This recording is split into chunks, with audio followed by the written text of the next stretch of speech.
প্রায় ৫০ বছর ধরে এভাবেই ঢোল বানাচ্ছেন ৬০ বছর বয়সের বৃদ্ধ খগেন্দ্র ঋষি। যেন মনে হচ্ছে ঢোলেই দুলছে ৬০ বছরের এই বৃদ্ধ। ঢোলের শব্দেই বিভোর এবং এই শব্দ নিয়েই বেঁচে আছেন তিনি।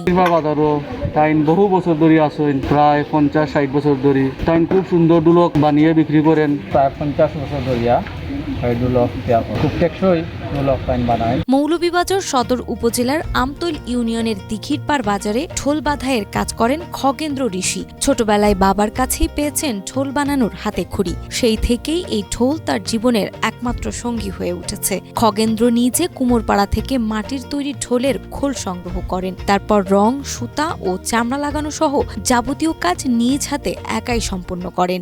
এই আজকে ৫০ বছর ধরে এই জায়গায় আছি। বাপ-দাদার আমল থেকে এই কাজটা আমি শিখছি, এই কামটা আমি করতেছি। প্রায় ২০-২২ বছর থেকে আমরা কাম করালাম। অর্থাৎ তাই হাজার লাগি বিক্রি খুব ভালো হবে। এক একটি ঢোল বিক্রি হয় ৫০০ থেকে ২০০০ টাকায়। পূজার মৌসুমে কিছু ঢোল বিক্রি হয় বেশি দামে। তবে আগের মতো আর চাহিদা নেই বেচা কেনা। আর এতেই খগেন্দ্রর কথায় স্পষ্ট ফুটে ওঠে যন্ত্রণার ছাপ। কঠিন বাস্তবতায় এর সামান্য আয় দিয়ে কোনো মতে চলে স্ত্রী ও ২ মেয়েকে নিয়ে খগেন্দ্র ঋষির ছোট্ট সংসার। আমি আজকে ৫০ বছর ধরে এখানে আছি। এই বাচ্চা কাচ্চা নিয়ে খুব গরিব মানুষ আমি, এবং এই কর্মের উপরে চলতেছি। আমি পরের জায়গার থাকি বাড়াটি দিয়া, আমার দুটা বাড়ি নাই।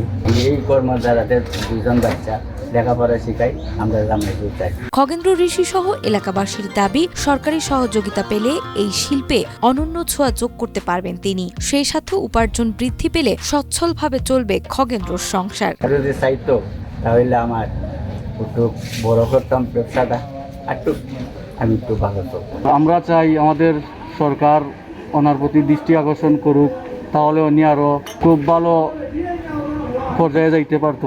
সকলের ভালোবাসা ও সহযোগিতায় এগিয়ে যাক খগেন্দ্র ঋষি। তার হাত ধরে সুরের জাদুতে বেঁচে থাক ঢোল মৃদঙ্গ, এমনটাই প্রত্যাশা সকলের। নাজমা, মাই টিভি।